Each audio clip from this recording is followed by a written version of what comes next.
Hello बच्चों, आज हम सभी इस वीडियो में गुटनिरपेक्षता यानी कि गुटनिरपेक्ष आंदोलन के बारे में चर्चा करने वाले हैं। ठीक है, तो देखो गुटनिरपेक्षता का क्या अर्थ होता है। पहली बात तो ये, अगर आपसे कोई भी प्रश्न करे तो आपको ये बताना है कि सभी गुटों से अपने को अलग रखना। ठीक है, अब आप समझ में नहीं पा रहे होंगे कि ये सभी गुटों से अपने को अलग रखने का क्या मतलब है। ठीक है, तो देखिए, शीत युद्ध के दौरान दोनों महाशक्तियों के तनाव के बीच एक नए आंदोलन ने जन्म लिया जो दो ध्रुवीयता में बंट रहे देशों से अपने को अलग रखने के लिए था और जिसका उद्देश्य था विश्व में शांति था। ठीक है, अब मैं आपको बता रहा हूं कि पहले जो शीत युद्ध की चर्चा हमने पहले भी की थी, एक बार मैं फिर से करूंगा। तो शीत युद्ध का मतलब होता है वाक युद्ध यानी गोली का युद्ध, और ये 1945 से लेकर 1991 तक एक अमेरिका और दूसरा सोवियत संघ, इन दोनों महाशक्तियों के बीच खूब चला। ठीक है, तो ये याद रखना है। अब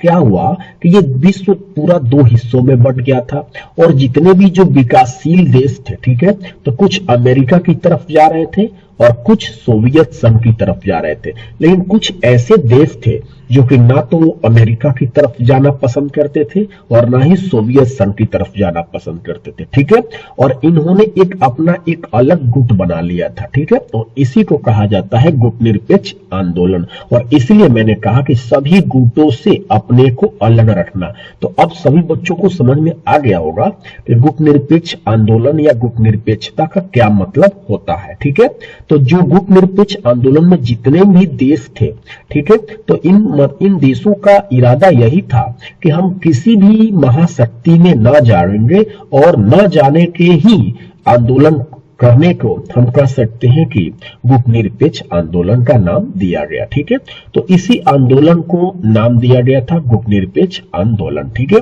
तो गुटनिरपेक्ष आंदोलन महाशक्तियों के गुटों में शामिल न होने का आंदोलन था। ये आप सही बच्चों को समझ में आ गए। ठीक है, अब देखते हैं, ये अंतरराष्ट्रीय मामलों से अपने को अलग नहीं रखना था। ऐसा नहीं था कि हम पूरी तरह से अंतरराष्ट्रीय मामले से हम अलग रहे, हम सिर्फ अपने आप से मतलब रखें, ऐसा कतई इरादा नहीं था इनका। ठीक है, इन्हें सभी अंतरराष्ट्रीय मामलों से सरोकार था यानी कि मतलब था। ठीक है, तो बच्चे आपने गुटनिरपेक्ष आंदोलन का मतलब अभी जाना कि गुटनिरपेक्ष आंदोलन का मतलब होता है कि किसी भी महाशक्ति में न जाने के लिए आंदोलन करना, इसी को कहा गया गुटनिरपेक्ष आंदोलन। ठीक है, चलिए आगे चलते हैं।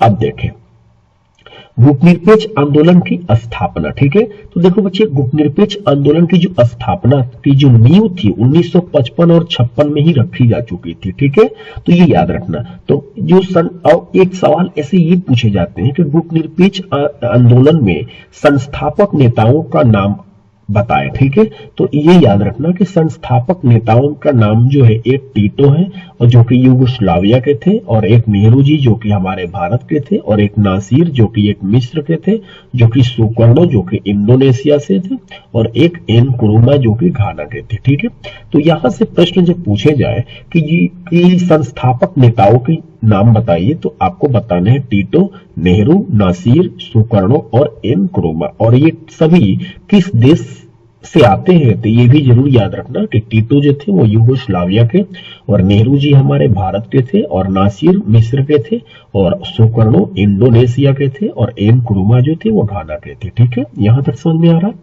अब एक सवाल बच्चे ये पूछता है कि जो प्रथम गुटनिरपेक्ष सम्मेलन हुआ था, ठीक है, तो वो कब हुआ था। तो आपको बता देना है कि 1961 में। फिर ये प्रश्न पूछेगा कि कब हुआ था, तो आपको बताना है बेलग्रेड में। ठीक है, और कुल कितने सदस्य देश शामिल थे, तो ये आपको बताना है कि 25 सदस्य देश शामिल थे। ठीक है, चलिए उसी तरह से एक प्रश्न इससे पूछे जाते हैं 14वां सम्मेलन से। ठीक है, तो 14वां सम्मेलन कब हुआ था बच्चे, तो 2006 में हुआ था। कहाँ हुआ था, हवाना में हुआ था। हवाना कहाँ है भाई, तो क्यूबा में, जो कि आपने क्यूबा मिसाइल संकट पढ़ा था। ठीक है, कुल कितने सदस्य देश शामिल थे, तो 116 सदस्य देश शामिल थे, और पर्यवेक्षक देशों में कितने देशों का नाम आता है, तो 15 पर्यवेक्षक देश शामिल थे।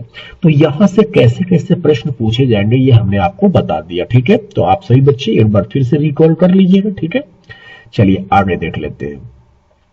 अब ये सवाल मेरा ये है कि गुटनिरपेक्षता को अपनाकर, ठीक है, भारत को क्या लाभ हुआ था, ठीक है, क्या कुछ फायदा हुआ था और भारत को? तो देखिए, भारत जो था वो अंतर्राष्ट्रीय फैसले स्वतंत्र रूप से ले पाया था, ठीक है। एक बात बताइए, एक अमेरिका और दूसरा था सोवियत संघ। तो अगर भारत अगर अमेरिका की तरफ चला जाता तो ये अमेरिका के इशारों पर भारत चलता, ठीक है। तो ना तो भारत अमेरिका की तरफ गया, अगर ये भारत सोवियत संघ की तरफ जाता तो सोवियत संघ के इशारों पर चलता, तो इसलिए भारत ना तो सोवियत संघ की तरफ गया। तो भारत ने किसी भी दो महाशक्तियों में से किसी की ओर जाना पसंद नहीं किया, ठीक है। तो इससे ये फायदा हुआ कि भारत जो था वो अंतर्राष्ट्रीय फैसले स्वतंत्र रूप से ले पाया, ठीक है। और ऐसे फैसला जिसमें भारत को लाभ हो, और ऐसे फैसले ले पाया कि वो उससे भारत को लाभ हो, ना कि किसी महाशक्ति को लाभ हो, ठीक है। चलिए, तो मैं उम्मीद करता हूं कि फर्स्ट लाइन आप सभी बच्चों को समझ में आ गया होगा, ठीक है। दूसरी लाइन क्या है कि गुटनिरपेक्षता से भारत हमेशा ऐसी स्थिति में रहा कि अगर कोई एक महाशक्ति उसके खिलाफ जाए तो वह दूसरी की तरफ जा सकता था, ठीक है। आप सभी बच्चों को समझ में आ रहा है कि अगर अमेरिका भारत के खिलाफ जाती तो भारत किधर चला जाता? सोवियत संघ की तरफ। सिंपल। अगर सोवियत संघ भारत के खिलाफ जाती तो ये भारत कहां चला जाता? अमेरिका की तरफ चला जाता, ठीक है। ऐसे में कोई भी भारत को लेकर ना तो वो बेफिक्र रह सकता था और ना ही भारत के ऊपर वो दबाव बना सकता था, ठीक है बच्चे। तो एक फायदा ये आपको देखने को मिला, ठीक है। आगे देखें। अब अगला है कि भारत की गुटनिरपेक्षता की नीति की आलोचना। अब मतलब कि भारत जो था उसने गुटनिरपेक्षता की नीति को अपनाया, ठीक है। तो इसकी क्या आलोचना हुई थी, ठीक है। मैं फिर से बता रहा हूं, भारत की गुटनिरपेक्षता की नीति की क्या हुई? आलोचना हुई। अब कैसे आलोचना हुई? तो देखो बच्चे, आलोचकों का मानना ये था कि भारत जो था वो गुटनिरपेक्ष नीति जो है भारत की वो सिद्धांत विहीन है, ठीक है। वो अपने सिद्धांत मतलब कि फॉलो नहीं करता है, जो कि उसने कहा था कि हम गुटनिरपेक्षता की नीति का पालन करना चाहिए, तो वो करता नहीं है। क्योंकि देखिए, भारत अपने राष्ट्रीय हितों को साधने के लिए महत्वपूर्ण अंतर्राष्ट्रीय फैसले लेने से बचता है। ऐसा भारत पर आरोप लगाया कि वो अपने फायदे के लिए अंतर्राष्ट्रीय फैसले लेने से बचता है, ठीक है। तो ये आलोचकों का काम है कि आलोचना करना। तो ये सारे आलोचना होने लगी भारत की, ठीक है। दूसरी बात क्या होने लगी कि भारत का व्यवहार स्थिर नहीं है, क्योंकि भारत ने 1971 में सोवियत संघ से मित्रता की संधि की, जो कि गुटनिरपेक्षता की नीति के खिलाफ है। मतलब भारत पर एक यह भी आरोप लगा था कि भारत जो था वो उसका जो व्यवहार है वो स्थिर नहीं है। जैसे कि भारत ने गुटनिरपेक्षता की नीति लगाई थी, ठीक है। तो गुटनिरपेक्षता की नीति लाई तो इसका मतलब है कि ना तो वो अमेरिका की सपोर्ट करेगा, ना तो अमेरिका की तरफ जाएगा और ना ही सोवियत संघ। लेकिन भारत पर ये आरोप लगा कि वो अंदर ही अंदर सोवियत संघ की तरफ ज्यादा मतलब झुका हुआ था, ठीक है। क्योंकि ये एक साक्ष्य मिल गया था कि 1971 में सोवियत संघ से उसने क्या की? मित्रता की संधि की, जो कि गुटनिरपेक्षता की नीति के खिलाफ था। ये तो बिल्कुल जायज बात है, ठीक है। आगे देखें। कुछ ने तो यह भी मान लिया, यहां तक ये भी कह दिया था कि भारत सोवियत संघ में शामिल था और गुटनिरपेक्षता की ढोंग करता है। मतलब ऐसा भी आरोप लगा था कि ये जो भारत था हमारा वो अंदर ही अंदर सोवियत संघ की तरफ एकदम मिल चुका था, जुड़ा हुआ था, ठीक है। और एक दिखावा कर रहा था कि हम एक अलग गुट बना के रह रहे हैं, ठीक है। तो ये सारी चीजें जो है भारत की क्या हुई? आलोचना हुई। तो ये आप सभी बच्चे समझ सकते हैं कि अगर ये प्रश्न आया कि भारत की गुटनिरपेक्षता की नीति की क्या आलोचना हुई, तो आलोचकों ने क्या क्या बातें कही मैंने आपके सामने रख दिया, ठीक है। आगे चलते हैं।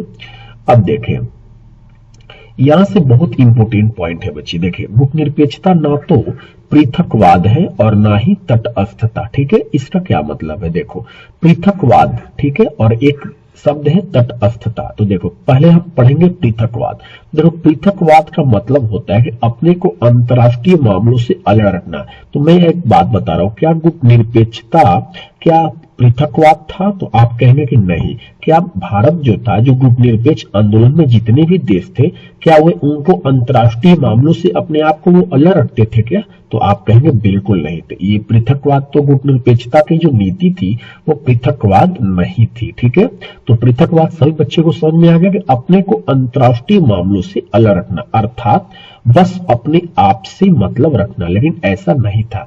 तो ऐसा कौन किया था? ऐसा अमेरिका ने किया था। 1787 से 1914 तक इसने पृथकवाद को अपना रखा था। ठीक है, मतलब कि सिर्फ अपने आप से मतलब रखा था और इसे ही पृथकवाद की नीति कहते हैं। जबकि एक बात आपको फिर से यहाँ पर बता रहे, गुटनिरपेक्ष देशों ने कभी भी पृथकवाद की नीति को नहीं अपनाया था। ठीक है, गुटनिरपेक्ष देशों ने हमेशा शांति और स्थिरता बनाए रखने के लिए अपने जो प्रतिद्वंदी गुटों के बीच मध्यस्थता कराने में सक्रिय भूमिका रही। तो ये सीधी सी बात है कि एक एग्जाम्पल भी आपको सामने आ गया, तो हम पृथकवाद कह सकते हैं कि गुटनिरपेक्षता की नीति जो थी या गुटनिरपेक्ष देशों ने कभी भी पृथकवाद को नहीं अपनाया। अच्छा बच्चे, पृथकवाद का क्या मतलब होता है कि बस अपने आप से मतलब रखना, ऐसा नहीं था। गुटनिरपेक्ष देशों ने जो जितने भी प्रतिद्वंदी गुट थे उनके बीच में मध्यस्थता कराने में सक्रिय भूमिका रहे थे। ठीक है,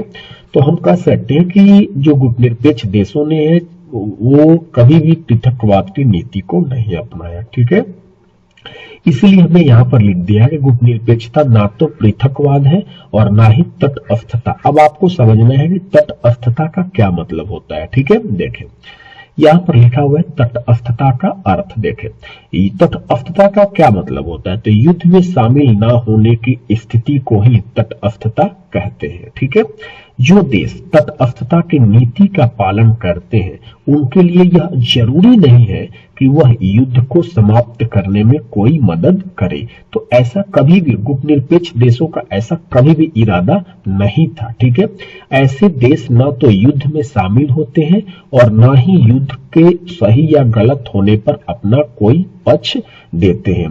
तो मैं आपको बता दूं कि तटस्थता का मतलब आपने बहुत सारी चीजें जाना कि तटस्थता का मतलब होता है कि युद्ध में शामिल न होना, और जो देश तटस्थता की नीति का पालन करते हैं उनके लिए यह जरूरी भी नहीं होता है कि वह युद्ध को समाप्त करने में कोई मदद करे, और ऐसे देश ना तो युद्ध में शामिल होते हैं और ना ही युद्ध के सही या गलत होने पर अपना कोई राय देते हैं। ठीक है, लेकिन मैं आपको कुछ बताना चाहता हूं बच्चे। देखिए, गुटनिरपेक्ष देशों ने तटस्थता का पालन नहीं किया था। ठीक है, ऐसा नहीं था कि वे युद्ध को रोकने का प्रयास नहीं कर रहे थे और या युद्ध के बारे में कुछ बोलते नहीं थे, ऐसा बिल्कुल नहीं था। ठीक है, तो गुटनिरपेक्ष देशों ने तटस्थता का पालन नहीं किया और इन देशों ने युद्धों को टालने का भी प्रयास किया था। ठीक है, और विभिन्न दुश्मन देशों के बीच समझौते कराने का भी प्रयास किया था। ठीक है बच्चे, तो आप सभी को अब पता चल गया कि जो गुटनिरपेक्षता था, ठीक है, उसने न तो तटस्थता की नीति का पालन किया और ना ही पृथकवाद। हमने यहाँ पर जो लिखा है कि गुटनिरपेक्षता ना तो पृथकवाद है और ना ही तटस्थता। तो एक प्रश्न जब आएगा आपको गुटनिरपेक्षता से, तो आप जरूर बताइएगा कि गुटनिरपेक्षता ना तो पृथकवाद है और ना ही तटस्थता। तो पृथकवाद सभी बच्चे समझ गए, पृथकवाद का मतलब होता है कि बस अपने आप से मतलब रखना, लेकिन ऐसा नहीं था। गुटनिरपेक्ष देशों ने ऐसा कभी नहीं किया कि बस अपने आप से मतलब रखा। ठीक है, और यहाँ पर ये पॉइंट है कि तटस्थता का मतलब है कि युद्ध में शामिल ना होना। ठीक है, तो हम कह सकते हैं कि जो गुटनिरपेक्ष देश है ना तो तटस्थता की नीति को पालन किया और ना ही पृथकवाद को। ठीक है बच्चे, आई होप कि आपको गुटनिरपेक्ष आंदोलन से सारी चीजें आपको मैंने विस्तार से बताया और आपको मजा आया होगा। ठीक है, अगर आपको अच्छा लगा होगा वीडियो तो प्लीज एक बार चैनल को लाइक कर देना, शेयर कर देना और दूसरे को मतलब कि एक दूसरे को आप सेंड भी कर देना। ठीक है, धन्यवाद।